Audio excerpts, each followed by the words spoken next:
para hacer una oración juntos con las personas que están aquí y las que nos siguen a través de las redes sociales, pero le anticipo para que no piense que ya estoy terminando.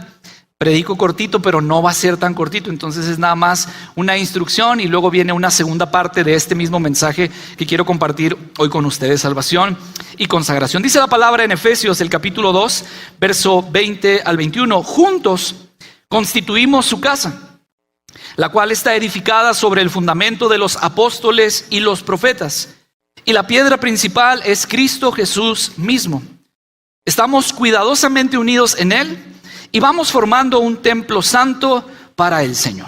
Vamos a orar. Padre, te damos gracias esta tarde porque tú eres fiel, porque tú eres bueno, porque tú estás con nosotros, Señor, y tenemos esta bendición de alabarte, de glorificarte, de adorarte con libertad y de preparar nuestra mente y nuestro corazón, Señor, para recibir el consejo de tu palabra. Pido que uses mi vida, que hables a través de mí, que con la unción de lo alto, Dios, estas palabras puedan resonar y retumbar en la mente, en el espíritu y en el alma de cada uno de los oyentes. Lo pido, Señor, en el nombre de Jesús. Amén. Muy bien, quiero compartir con ustedes este tema: iglesia, el real sacerdocio. Eso es lo que la Biblia enseña, que aquellos que hemos sido redimidos en Cristo somos. Es el título que alcanzamos como comunidad, es el título que alcanzamos en fe al ser parte de la salvación en Cristo Jesús. Y este pasaje que leí en Efesios, el capítulo 2, el verso 20, tiene palabras muy especiales que, si las atendemos cuidadosamente, nos vamos a dar cuenta de lo importante y de lo valioso que es la iglesia para Dios. Dice la palabra en el verso 20 que juntos, porque esa es la forma, hermanos, juntos. No hay manera de ser iglesia del Señor si no estamos juntos. No hay manera de ser una comunidad si no estamos unidos. No hay manera de poder compartir y de hablar de las virtudes del evangelio de salvación para el perdido si no hay unidad en la iglesia. No hay una manera de construir la casa de Dios si no estamos juntos. Por eso el escritor sagrado es tan profundo en ese sentido y dice: juntos. Juntos es como constituimos la casa. Y luego menciona que esta casa está edificada, construida, desarrollada y creciendo sobre el fundamento de los apóstoles y de los profetas. ¿Qué quiere decir esto? Que hay un contexto y sobre todo un testimonio que es histórico, que es cultural y que es bíblico. Pablo dice a la iglesia de Éfeso que la iglesia, al estar unida, al estar juntos, va teniendo este fundamento, se sostiene bajo el fundamento de los apóstoles y profetas. La historia nos enseña en el Antiguo Testamento que hubo apóstoles, que hubo profetas, y sobre ellos descansa lo que es la iglesia. Pero no se queda solamente en el contexto de lo que es la historia, de lo que es la cultura o de lo que es la Biblia como tal, sino que enseña cuál es el fundamento principal de la iglesia, cuál es la piedra angular de la iglesia. Y es el mismo apóstol el que dice: y la piedra principal es Cristo Jesús mismo. Es decir, la iglesia se sostiene gracias a Cristo. La iglesia está gracias a Cristo. El fundamento de la iglesia, donde la iglesia se apoya, es en Cristo, pero donde la iglesia se sostiene también es en Cristo. De donde la iglesia se levanta es en Cristo. Cristo es la piedra principal, el fundamento principal, de donde se fundamenta y de donde se sostiene la iglesia. Mateo capítulo 16, verso 18, la primera parte, el Señor Jesús dice: ahora te digo que tú eres Pedro. Y pone entre paréntesis que significa roca, Petros. Y sobre esta roca edificaré mi iglesia. Ese va a ser el fundamento, va a estar edificada la iglesia, va a estar construida la iglesia. Y luego me gusta porque la escritura enseña en el verso 21 y dice la palabra: estamos cuidadosamente unidos a Él. Estamos cuidadosamente unidos a Él. Una de las cosas que tengo mucho cuidado, no tengo un diagnóstico como tal, pero muchas referencias hablan de que tengo déficit de atención e hiperactividad desde chiquito. Desgraciadamente nunca se tuvo un diagnóstico como tal. Yo digo que si a lo mejor me hubieran diagnosticado, otra cosa hubiera sido, hermanos, así que hay que conformarse con lo que hay, porque no había diagnósticos en aquellos años. Pero he entendido que es fácil de que yo me distraiga, de que yo pierda la atención, de que esté moviendo, tengo que estar con la mano así, con el pie así, y Una de las cosas que no tolero, que me frustran mucho, es lo improvisado. Yo sé que me puedo distraer fácilmente, así que cuando me toca compartir algo, cuando me toca dar una bienvenida, cuando me piden dar un breve mensaje, yo sé que mi condición me puede hacer desviarme rápidamente y soy malo para improvisar. Así que yo tengo que escribir, tengo que leer, tengo que estudiar, tengo que escuchar lo que escribí, y una y otra vez con diferentes técnicas y con diferentes métodos estoy atendiendo para no distraerme. Porque sé que si doy paso a la improvisación, me puedo ir por otro lado y puedo perder el rumbo completamente. Y esta palabra es algo que me bendice mucho, porque sé que Dios es perfecto. Y aún en la perfección, cuando tiene la capacidad de improvisar y de hacerlo de manera sobrenatural, Él no improvisa en relación a la iglesia. Él dice que en relación a la iglesia estamos acomodados cuidadosamente. Usted ha sido puesto en este lugar bajo el cuidado del divino Salvador y Redentor. Y la palabra en griego, que se traduce, lo menciona en el contexto de que ha sido puesto como entre algodones, de la fragilidad y del cuidado que se tiene que tener, con ese cuidado como si fuera un vaso que se pudiera romper o que tuviera riesgo de quebrarse. Dice la palabra, cuidadosamente se ha puesto, como entre algodones se ha puesto, y somos unidos a Él, dice la palabra en Efesios.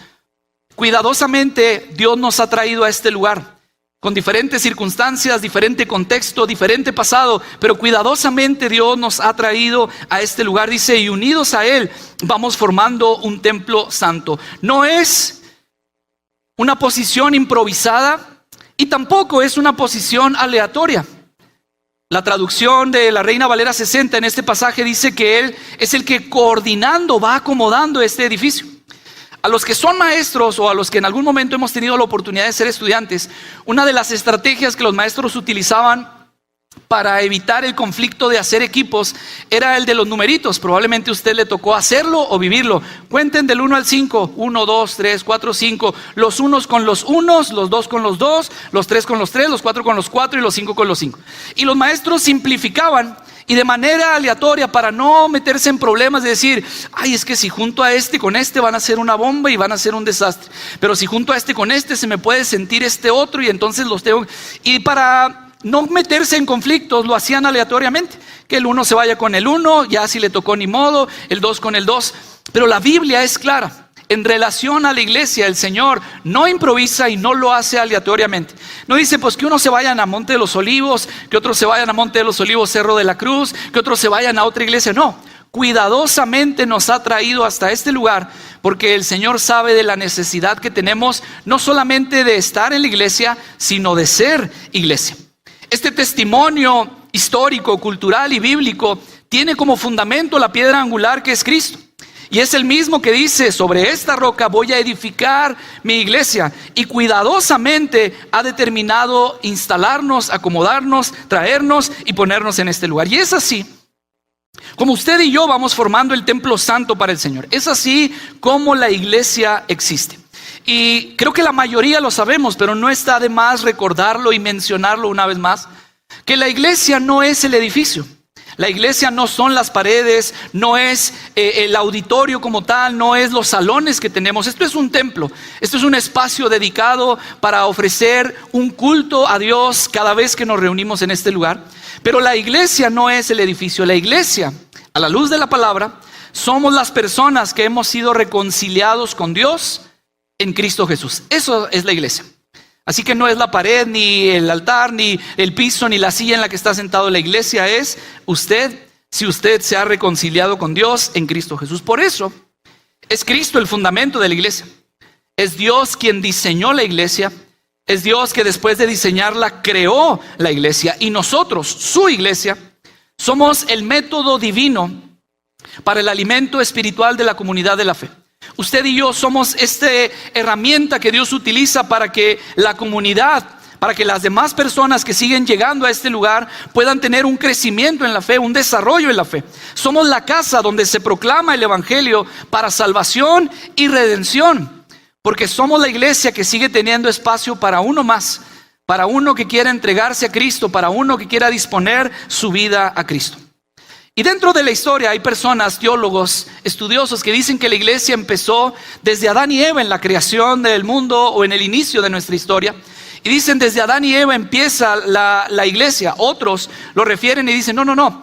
La iglesia empezó cuando Jesús llama a los discípulos y después de haber pasado toda la noche orando, Él dice, bueno, voy a llamar a este. Y cuando junta y llama a los discípulos, algunos historiadores y teólogos dicen que allí comienza la iglesia. Otros dicen que es en el Calvario, después de la muerte de Jesús en la cruz del Calvario, es donde empieza la iglesia. Otros afirman que es con el apóstol Pablo en sus viajes misioneros donde se empieza a instalar y a desarrollar la iglesia. Pero históricamente, y a la luz de la palabra, nosotros creemos que la iglesia comienza en el día del Pentecostés. La iglesia comienza con la llegada del Espíritu Santo, y como lo estamos viendo en la semana en el MM33 los martes, el Espíritu Santo es vital y fundamental, no solamente para el nacimiento de la iglesia, sino para el crecimiento y para el desarrollo de la iglesia. Pero la iglesia comienza en ese día, en el día de la fiesta de Pentecostés, en el día cuando el Espíritu Santo desciende y bautiza a todos los que estaban unánimes y juntos. Los discípulos, llenos del Espíritu Santo, están listos para proclamar el mensaje de salvación. Y quiero leer una vez más el pasaje. Mateo capítulo 16, el verso 18 dice, ahora te digo que tú eres Pedro, que significa roca, y sobre esta roca edificaré mi iglesia. Y dice la segunda parte, y el poder de la muerte no la conquistará. Las puertas del infierno no van a prevalecer contra ella. La muerte no va a poder hacer nada. La muerte, las puertas del Hades no la van a poder conquistar. Y hay tanta verdad y tanta esperanza en este mensaje, porque el Señor Jesucristo está diciendo, yo soy el que fundamento la iglesia. Yo soy la piedra angular del crecimiento de la iglesia, del sostenimiento de la iglesia, del desarrollo de la iglesia. Y cuando yo pongo mi mirada en la iglesia, en los redimidos, en los salvos, en los santos, cuando yo pongo mi mirada sobre la iglesia, dice, ni las puertas del infierno van a poder contra la iglesia. Qué bendición, qué esperanza, qué satisfacción poder venir a este lugar y salir de este lugar sabiendo que las puertas del infierno no pueden hacer nada con nosotros, porque somos la iglesia de Cristo. Porque somos la iglesia del Señor. Esto es lo que la palabra enseña. Cristo da esta promesa que se hace posible y vigente hasta el día de hoy. Ni las puertas del infierno podrán contra ella. Ni las puertas ni la muerte podrán conquistarla. El asunto, hermano, es que hay muchos que creen que son iglesia por venir al templo. Hay muchos que creen que las puertas del infierno no pueden prevalecer contra su vida, contra su familia. Hay muchos aquí creyendo que las puertas del infierno, que la muerte no pueden hacer nada en su vida, porque creen que son iglesia por asistir a este lugar, por sentarse en este lugar, por cantar las alabanzas que aparecen en la pantalla, y pueden sentirse cómodos. Están cómodos con la liturgia de la celebración y del culto y del templo. Están cómodos con el clima, están cómodos con la silla. Les gusta el programa, la música es agradable, los cantos son bonitos, la predicación es a veces buena, a veces regular. Pueden estar aquí en el templo sin ser iglesia. Y la iglesia, por eso insisto y enfatizo, no es el edificio. La iglesia son los santos redimidos que se han reconciliado con Dios gracias al sacrificio de Cristo. Los que vienen a ocupar un lugar que no se han reconciliado con Dios son parte de una comunidad, pero no son la iglesia de Cristo. Dice la palabra en el Evangelio de Juan, el capítulo 3, que había un hombre llamado Nicodemo. Este hombre era un líder religioso judío, un maestro, alguien que sabía de la palabra, alguien que sabía del fundamento donde estaba asentada la iglesia, es decir, un maestro que sabía de los profetas, un maestro que sabía de la ley, un maestro que sabía de lo que había acontecido y de lo que estaba escrito y de lo que estaba por venir, un líder religioso judío de los fariseos. Una noche, dice la palabra, fue a hablar con Jesús y le dice a Jesús, Rabí, todos sabemos que Dios te ha enviado para enseñarnos. Las señales milagrosas que haces son la prueba de que Dios está contigo. Y Jesús le respondió, te digo la verdad, a menos que nazcas de nuevo no puedes ver el reino de Dios. Si no hay un nuevo nacimiento en tu vida, no puedes ver el reino de Dios. Si no naces de nuevo espiritualmente, no puedes ser parte de la comunidad divina y de la iglesia a la que Dios ha prometido que ni las puertas del infierno prevalecerán contra ella. Y el maestro de la ley le pregunta, ¿qué quieres decir? ¿Cómo puede un hombre mayor volver al vientre de su madre y nacer de nuevo? Y Jesús le contestó, te digo la verdad, nadie puede entrar en el reino de Dios si no nace de agua y del Espíritu. El ser humano solo puede reproducir la vida humana, pero la vida espiritual nace del Espíritu Santo. Así que no te sorprendas cuando digo, tienen que nacer de nuevo. La iglesia son los reconciliados con Dios gracias al sacrificio de Cristo. La iglesia son aquellas personas que han nacido de nuevo. Y esta enseñanza sobre Nicodemo nos deja bien claro que hay personas que pueden venir a este lugar, que pueden escuchar el mensaje desde su casa a través de las plataformas digitales, pero no basta con tener conocimiento. No basta con conocer de Dios. No basta con conocer de la palabra. No basta con ser familiar de alguien que es cristiano y que ha entregado su vida a Cristo. No basta con ser parte de la religión. No se trata de asistir a un lugar. Y preste mucha atención. Por más espiritual que sea el lugar, no se trata de asistir a un lugar. No se trata de estar en un lugar. Ser iglesia no es venir al templo. Ser iglesia no es venir a un lugar espiritual. No es suficiente con estar cerca de personas que han determinado entregar su vida a Cristo con sinceridad. La Biblia es clara y las palabras de Jesús son contundentes en el Evangelio. Y Él nos enseña que se trata de una condición espiritual y personal. Mi condición espiritual es la que determina si yo soy iglesia o soy parte de una comunidad más. Si yo soy iglesia o soy parte de un grupo de personas más. La Biblia es clara y es indispensable nacer de nuevo para ser parte de la familia de Dios. El acta de nacimiento espiritual que nos identifica con Cristo y como iglesia de Cristo es la salvación.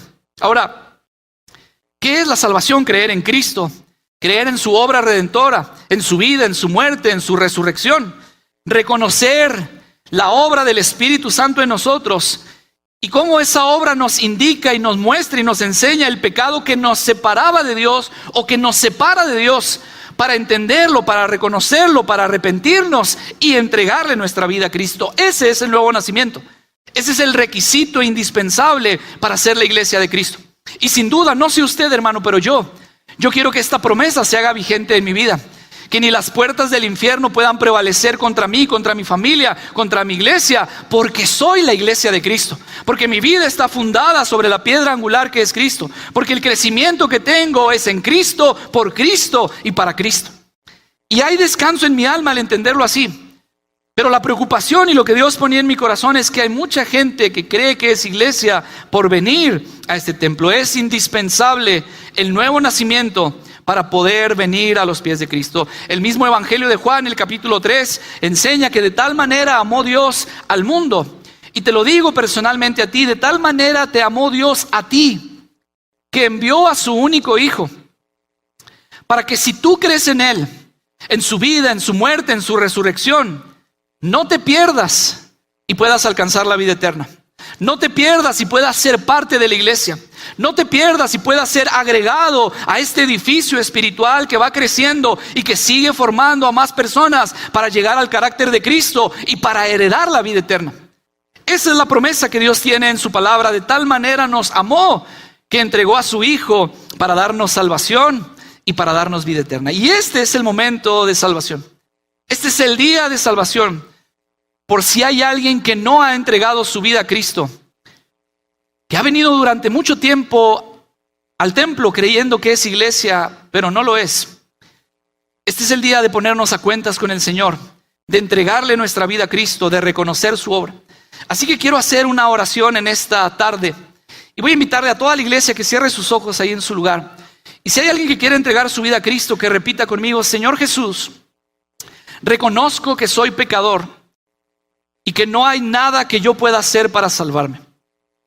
He fallado, he errado en el camino, pero hoy estoy aquí. Me arrepiento de mis pecados. Reconozco tu obra, tu muerte y tu resurrección. Te confieso como mi Señor y Salvador. Ven y gobierna mi corazón. Escribe mi nombre en el libro de la vida. Hazme un hijo tuyo y hazme parte de tu iglesia. Lo pido en el nombre de Jesús. Amén. Si alguien hizo por primera vez esta oración, déjeme felicitarlo y darle la bienvenida oficialmente a la familia de la fe, a la iglesia. Pero quiero decirle esto: si la gran mayoría de los que estamos aquí somos iglesia, si la gran mayoría de los que estamos aquí hemos sido reconciliados con Dios por medio del sacrificio de Cristo, si la gran mayoría de los que estamos aquí dejamos las cosas viejas atrás, todas han sido hechas nuevas por Cristo y ahora seguimos a Cristo, venimos al templo, somos la iglesia, somos parte de lo que Dios ha establecido y en el fundamento que nos ha puesto, entonces debemos entender esto: la iglesia es una comunidad de discípulos llenos del Espíritu Santo. Eso es la iglesia. Una comunidad de discípulos llenos del Espíritu Santo y que tienen como premisa seguir a Jesús y cumplir sus mandamientos. Y aquí se pone interesante. Juan capítulo 14, verso 15.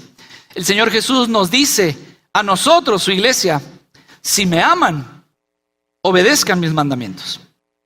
Si yo soy iglesia, si mi vida está sentada sobre la roca que es Cristo, si yo no asisto a un templo nada más, sino que soy parte de la iglesia porque estoy reconciliado con Dios, entonces las palabras de Jesús se hacen latentes para mi vida. Si me amas, obedece mis mandamientos. Quiero preguntarle a manera de ejercicio.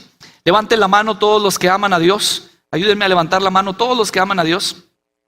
Muy bien, gracias. Preste atención a este pasaje. Primer carta de Pedro, el capítulo 2, el verso 9. Este discípulo que lleno del Espíritu Santo predicó y empezaron a convertirse las personas al Señor para encontrar salvación. Tiempo después escribe estas cartas y dice en su primer carta en el capítulo 2, verso 9: mas vosotros, usted y yo, somos linaje escogido. ¿Cuántos dicen amén? Somos real sacerdocio. ¿Cuántos dicen amén? Somos nación santa. ¿Cuántos dicen amén? Somos pueblo adquirido por Dios. ¿Cuántos dicen amén? Para que anunciéis las virtudes de aquel que os llamó de las tinieblas a su luz admirable. Le leo este mismo pasaje en la Nueva Traducción Viviente. Dice la Escritura: pero ustedes no son así. Si uno lee un poquito atrás sobre esto, el no son así se refiere a los constructores. En esta metáfora que Pablo está utilizando y hablando sobre la iglesia y la edificación, y se refiere a los constructores, a los líderes religiosos, a los fariseos, a los saduceos, a las personas que conocían de la ley, de la palabra, pero que habían determinado rechazar a Cristo como el Mesías y como el Salvador. Entonces Pedro, cuando escribe la carta, le dice a la iglesia, a los redimidos, a los reconciliados con Dios en Cristo, les dice: pero ustedes no son así. ¿Por qué? Porque ustedes son un pueblo elegido, son sacerdotes del Rey, son una nación santa, una posesión exclusiva de Dios. Por eso pueden mostrar a otros la bondad de Dios, pues Él los ha llamado a salir de la oscuridad y entrar en su luz maravillosa. Hay tres palabras o tres conjunciones de palabras que elevan y que exaltan lo que es la comunidad en la carta de Pedro. En este pasaje Pedro habla y dice: es linaje escogido, es nación santa y es pueblo adquirido. Note cómo estas tres palabras nos hablan de la comunidad. Hablan de un grupo de personas, no habla desde lo individual, sino desde la comunidad. Linaje, nación y pueblo. Y nos encanta escuchar estas palabras. Más de una vez las hemos leído, más de una vez hemos declarado un amén con una convicción de que así es. Y así sea sobre mi vida. Yo soy un linaje escogido, yo soy una nación santa, yo soy un pueblo adquirido, soy el pueblo de Dios, y lo declaramos y lo decimos. El concepto de la comunidad queda exaltado a través de las Escrituras. Pero se menciona un detalle muy importante. En medio de estos tres elementos que exaltan y que ponen en relieve la comunidad de los fieles y de los creyentes, aparece el real sacerdocio. Y esto da un giro interesante en la trama de la vida de la iglesia, porque el real sacerdocio o sacerdotes del Rey, como lo menciona la Nueva Traducción Viviente, marca ese distintivo en la comunidad. Es decir, ¿por qué soy iglesia? ¿Para qué soy iglesia? ¿Cuál es mi razón de ser iglesia? Primer carta de Pedro, el capítulo 2, verso 4 al 5, dice la Escritura: ahora ustedes se acercan a Cristo. Han sido salvos, han sido redimidos, han sido reconciliados con Dios y ahora se acercan a Cristo, quien es la piedra viva principal del templo de Dios. La gente lo rechazó. Los constructores lo rechazaron, el pueblo lo rechazó, pero Dios lo eligió para darle gran honra. Verso 5, y ustedes son las piedras vivas con las cuales Dios edifica su templo espiritual. En otras palabras, ustedes son la iglesia. Ustedes son este fundamento que se establece para predicación, para crecimiento y para enriquecimiento de la fe en aquellos que necesitan. Ustedes son las piedras vivas las cuales Dios edifica para el templo espiritual. Pero viene un además. Y dice la palabra además. ¿Qué dice, iglesia?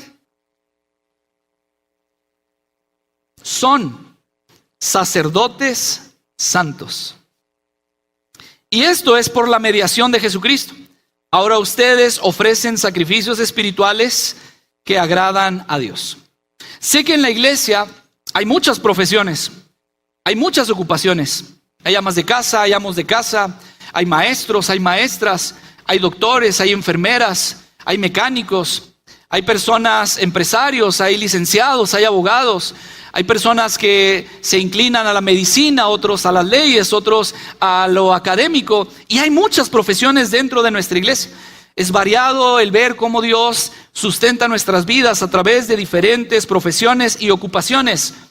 Pero déjeme le digo algo que la Biblia enseña. Si usted se ha reconciliado con Dios en Cristo, usted es iglesia. ¿Cuánta iglesia hay aquí? Levante la mano. Los que son iglesia, levánteme la mano. Ok. Déjame le digo esto, si usted es iglesia, la Biblia dice que usted es sacerdote. Independientemente de la ocupación que usted tenga, independientemente de la profesión que usted tenga, la Biblia dice que usted es sacerdote, una comunidad de sacerdotes santos. El trabajo que hacemos fuera de la iglesia es lo que sustenta nuestro sacerdocio como iglesia. Lo que hacemos fuera de la iglesia, nuestra ocupación, nuestra profesión, es lo que sustenta nuestro sacerdocio como iglesia. Y algo que me ha llamado mucho la atención, hermano, es que no sé si usted se ha puesto a pensar, pero veo que el mundo está tratando de desvirtuar, de menospreciar y de socavar el poder y el valor que tiene la iglesia. La iglesia no es un conjunto de personas. La iglesia es el cuerpo de Cristo.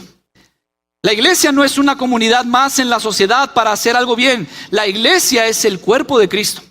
Son los redimidos en Cristo y el mundo está tratando de desvirtuar, de menospreciar. Pero es muy importante entender lo que la Biblia enseña al respecto. La comunidad de la que Pedro habla en su carta, es decir, el linaje escogido, la nación santa, el pueblo adquirido. Escuche bien, no es para privilegios especiales. El pueblo adquirido, la nación santa, no es para privilegios especiales. ¿A cuántos les gustan los privilegios? Ayúdeme, levante la mano. A mí me gustan los privilegios. Esos privilegios de, usted no tiene que hacer fila, pásele para acá. No me digan, no, yo sí quiero hacer la fila de 2 horas y media, ¿qué tiene? No, nos gustan los privilegios. Vemos la forma de tener privilegios. ¿Cómo le puedo hacer para tener los privilegios? Pero el sacerdocio del que la Biblia habla, la comunidad de la que Pedro eleva y exalta, no es para recibir los beneficios, no es para los privilegios, no es para los servicios especiales. Es para un sacerdocio real. Y si lo vemos en el contexto de la palabra, déjeme decirle que el sacerdote no va al lugar para recibir. El sacerdote va al lugar para dar. Y aquí es donde se marca la diferencia de la iglesia, de los redimidos, de los santos. El sacerdote no va para ser bendecido. El sacerdote va para ministrar. Y el detalle, hermanos, es que hemos puesto a la iglesia o al templo, al lugar de encuentro, al punto de referencia, como un dispensador de bendiciones. Es que estoy enfermo, voy a la iglesia. Es que me corrieron del trabajo, pues voy a la iglesia. Es que mi matrimonio se está desmoronando, voy a la iglesia. Es que las cosas están saliendo de control, voy a la iglesia. Es que mis hijos ya no me están haciendo caso, voy a la iglesia. Porque en la iglesia se dispensan los favores, se dispensa la bendición, se dispensa la gracia. Y no me malentienda, es correcto, Dios envía bendición y vida eterna donde su iglesia está. Pero la razón de la iglesia no es venir a recibir, sino venir a ministrar. Y en su bondad, Dios, cuando yo vengo a bendecir, cuando yo vengo a ministrar, Él trae respuesta a mi vida. Él trae su favor a mi vida. El problema es que hemos tergiversado y cambiado. Nos gusta decir y declaramos fuerte amén: sí, yo soy un real sacerdocio, yo soy una nación santa, yo soy un pueblo adquirido por Dios. Pero no sé si soy un sacerdote del rey, porque a mí me gusta venir a la iglesia para recibir, no para que me pidan que haga algo. A mí me gusta venir a la iglesia para sentir bonito cuando cantan, o pasar al altar y llorar porque se siente algo espiritual bonito, pero hasta allí. La iglesia no ha sido llamada a venir para recibir, sino a venir para dar. Porque si usted y yo somos iglesia, somos real sacerdocio. Y el real sacerdocio está para ministrar, para bendecir, antes de recibir. En la bondad de Dios vemos y entendemos que cuando servimos y bendecimos y ministramos, Dios nos da como beneficio la respuesta que tenemos. Y platicaba con Yasmín. Ella está encargada del ministerio de la cafetería de la iglesia. Y a veces son pocas personas las que llegan. Se atiende a una que otra persona, los ministros de la alabanza están ahí. Pero ella sirve con tal gozo, con tal pasión. Sus hijas están ahí con ella. Y cuando nosotros determinamos venir para dar algo, para ministrar en algo, para servir en algo, en la cocina, en el estacionamiento, en los baños, en la alabanza, en la predicación, en multimedia, hay tantas cosas que podemos hacer. Enseñando a los niños, cuidando a los niños, llevando a los adultos mayores, trayendo a los adultos mayores. Hay tantas cosas que podemos hacer. Y cuando nosotros nos determinamos en ser real sacerdocio, en ser iglesia, en venir a ministrar, en venir a dar antes de esperar recibir, el Señor en su bondad sigue abriendo las puertas del cielo y trayendo bendición.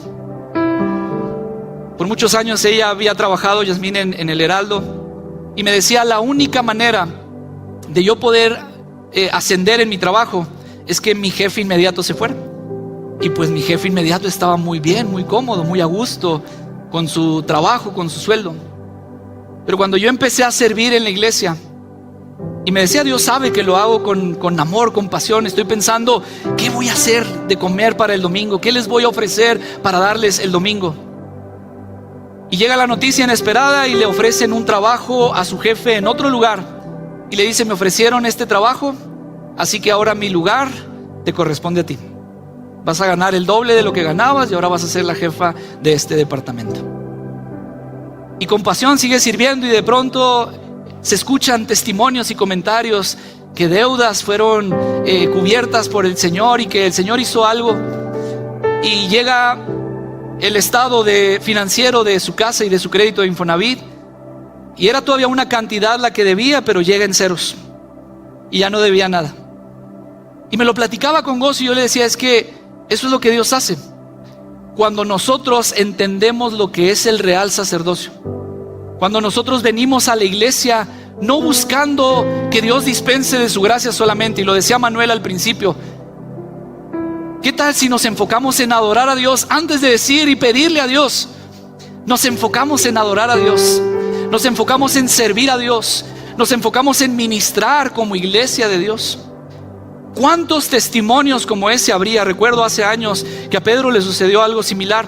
En uno de los concursos que metían para un aumento en su salario, él sirviendo en la alabanza, dedicando su tiempo para el ensayo, para ministrar en la iglesia, no había manera por ley o por orden o por jerarquía de que le pudieran dar ese beneficio a él. Y de pronto, cuando checa su estado de cuenta, se da cuenta de que ahí está ese beneficio. Y él se sorprende y dice: oye, se me hace que adelantaron el aguinaldo. Y pregunta, y no, era ese bono. Y él dice: no había manera, no era posible que me lo dieran a mí. Bueno, cuando nosotros nos encargamos de cumplir el real sacerdocio de maneras inexplicables, Dios sigue trayendo bendición. Dios sigue trayendo puertas abiertas, y hay sanidad en nuestras vidas. Hay libertad en nuestro espíritu. Hay bendición de parte del cielo cuando entendemos lo que es el real sacerdocio. Pero por lo general, hermanos, venimos a la iglesia esperando recibir algo, esperando obtener algo. Y quiero preguntarle, y deseo que el Espíritu Santo redarguya su vida, ¿cuándo fue la última vez que vino a la iglesia para ofrecer algo? ¿Cuándo fue la última vez que vino a la iglesia para dar algo? Para entregar su vida, para rendir su vida, para decir: yo quiero ayudar, me gustaría servir, me gustaría hacer algo en la iglesia. No quiero venir solamente a ocupar un espacio, quiero hacer algo para la iglesia. Antes de pensar en la necesidad que pueda traerlo a este lugar, o que pudiera invitarlo y moverlo hacia Dios, antes de pensar en la enfermedad, en el divorcio, antes de pensar en el despido, en los problemas, antes de pensar en eso, ¿cuándo fue la última vez que usted dijo: quiero ir a la iglesia porque quiero ir a ayudarles, porque quiero estar en los ujieres, porque quiero ayudar a las personas a acomodar sus carros, porque quiero enseñar a los niños, quiero enseñar a los adolescentes, quiero predicar la palabra, quiero tocar un instrumento, quiero adorar a Dios desde el altar? ¿Cuándo fue la última vez que usted vino a la iglesia para ofrecer algo? El propósito principal de cada sacerdote es ministrar en la casa de Dios. Y si usted es iglesia, si usted es pueblo adquirido, nación santa, linaje escogido, usted es sacerdote del Rey. Usted es un real sacerdocio y ha sido llamado no por mí ni por nadie aquí en la tierra, sino por el que está sentado en el trono y el Cordero, a ser sacerdote en este lugar, a ejercer su sacerdocio en este lugar. Y mire, los sacerdotes en el Antiguo Testamento tenían que ministrar para ofrecer sacrificios. Había rituales de purificación, tenían que interceder, tenían que enseñar de la palabra. Pero si uno se fija y uno ve el trabajo del sacerdote, uno se da cuenta de todo lo que implicaba. Los sacerdotes, cada vez que se movía el tabernáculo, tenían que empacarlo. Y a los que han tenido la bendición y la experiencia de ir al campamento, saben lo que es acampar, saben lo que es llegar y montar la carpa, y en la despedida al final tener que levantar todo, tener que recoger todo. Los sacerdotes tenían esta actividad continuamente. Cada vez que la nube se movía, cada vez que Dios daba dirección, los sacerdotes tenían que guardar todo el tabernáculo, tenían que desmontar todo el tabernáculo, empacar y mudarlo hasta donde Dios dijera. Y cuando llegaban, volver a montar todo, trabajar, estar dispuestos a ofrecer su sacerdocio, porque el Rey los había llamado. Y cuando llegaban, empezaban a montar todo y empezaban a ofrecer los sacrificios. Y después de ofrecer los sacrificios, ellos mismos tenían que limpiar el lugar de los sacrificios. Ellos mismos tenían que limpiar toda la sangre que estaba en ese lugar.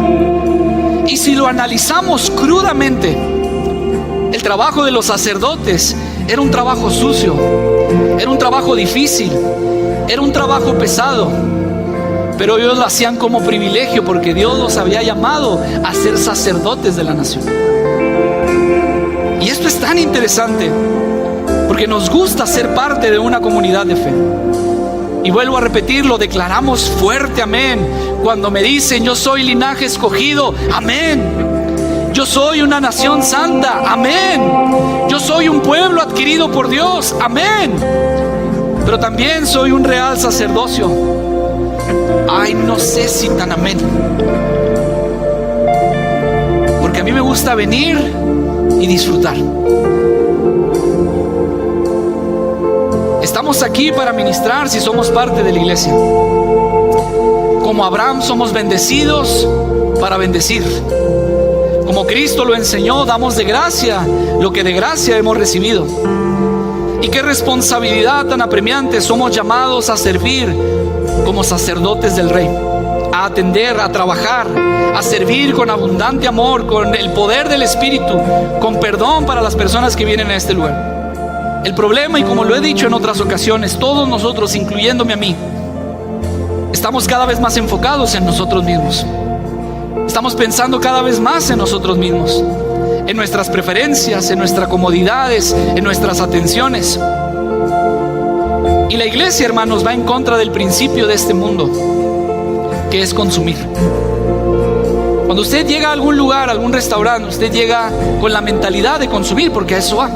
usted va a comer al restaurante, usted va a que lo atiendan al restaurante. Y la mentalidad de consumir nos lleva rápidamente a emitir juicios. Y más si salimos la tarde de domingo y no desayunamos y traemos mucha hambre. Y el pastor Salomón a veces predica más largo. Y salimos con hambre y llegamos al restaurante y vamos con la mentalidad de consumir. Y nos sentamos, y cuando nos sentamos estamos viendo, a ver a qué hora me atienden. Y lo hemos hecho más de una vez. Aquellos llegaron después y les sirvieron primero que a mí.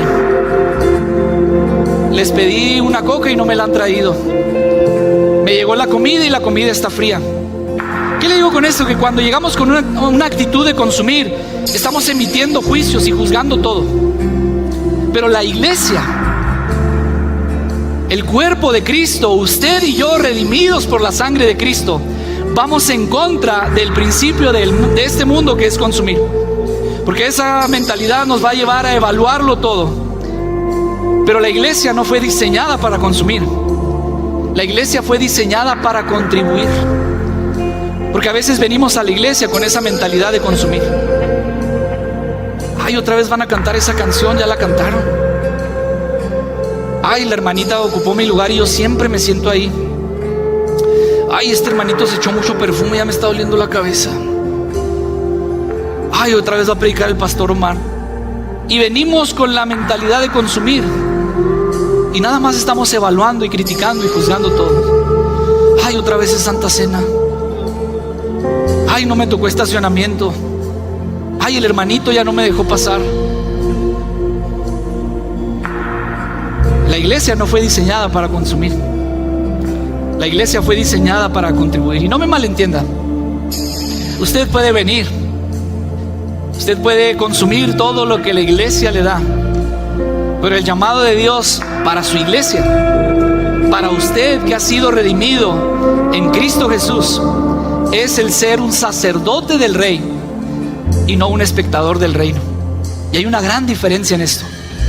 Porque cuando somos consumidores solamente estamos expectantes de lo que sucede. Cuando somos sacerdotes del rey, venimos a hacer posible que la obra de Dios avance y continúe. Más de una vez el pastor ha predicado y dice: qué hermoso sería vivir y experimentar un avivamiento. Si estamos en la actitud de consumidores esperando que suceda, vamos a ver pasar los años y nunca va a suceder nada. Pero si venimos como sacerdotes del rey a servir en su obra, a compartir con amor, con perdón y llenos del Espíritu Santo, el Señor puede derramar un avivamiento en este lugar. Cuando entendemos nuestra posición en la tierra, somos la iglesia de Cristo. Somos la iglesia del Señor. Somos el cuerpo de Cristo. No venimos aquí para consumir. Venimos aquí para contribuir. Y ninguna iglesia, hermanos, va a tener futuro a menos que su visión sea mayor que sus recuerdos. Y hay recuerdos tan especiales a los que tienen años aquí en la iglesia. Hay recuerdos tan especiales del mover de Dios, de ver cómo Dios se mueve, se movía, pero Él quiere seguir haciéndolo. Y en Monte de los Olivos platicaba yo con mi papá y le decía: vamos a enfocarnos en estas tres cosas. Vamos a conocer a Dios. Que cada predicación, que cada enseñanza, que cada discipulado, que cada canción que se cante nos lleve a conocer a Dios. Vamos a adorar a Dios. Que cada palabra, que cada pensamiento, que cada acción dentro de este lugar y fuera de este lugar adore a Dios. Y vamos a compartir a Dios, porque eso es la iglesia.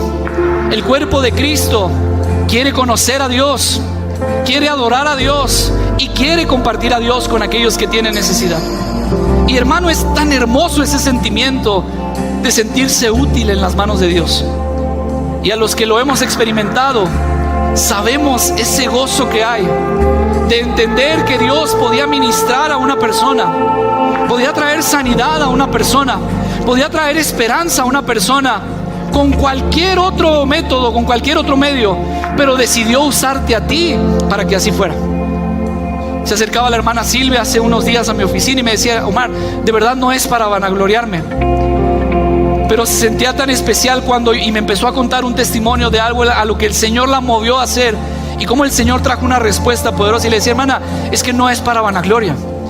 Yo entiendo lo que usted dice, porque es ese sentimiento de saber que hay muchas personas que lo pueden hacer, pero Dios dice: yo lo quiero hacer contigo. Y uno dice: a pesar de mí, de mi imperfección, de mi humanidad, de mis errores, me ves a mí para cumplir tu propósito, porque eso es la iglesia, el sentirse útil en las manos de Dios. Y si lo hace uno viniendo a este lugar, sirviendo en este lugar, desarrollando la vida y creyéndole a Dios en este lugar, hay bendición, hay respuesta, hay resultado. Es tan hermoso sentirse útil en las manos de Dios. Si yo vengo con la mentalidad de consumir, todo en la iglesia me va a parecer un sacrificio. Todo en la iglesia me va a parecer un sacrificio. El tiempo, el lugar, el clima, la hora, la persona que me tocó, quien predica, quien canta, todo me va a parecer un sacrificio. Si yo vengo con la mentalidad de contribuir, todo me va a parecer un privilegio. Ser sacerdote del Rey. ¿Cuándo fue la última vez que vino a la iglesia para ofrecer algo, para dar algo, antes de pedirle a Dios? ¿Quiere estar de pie en esta tarde?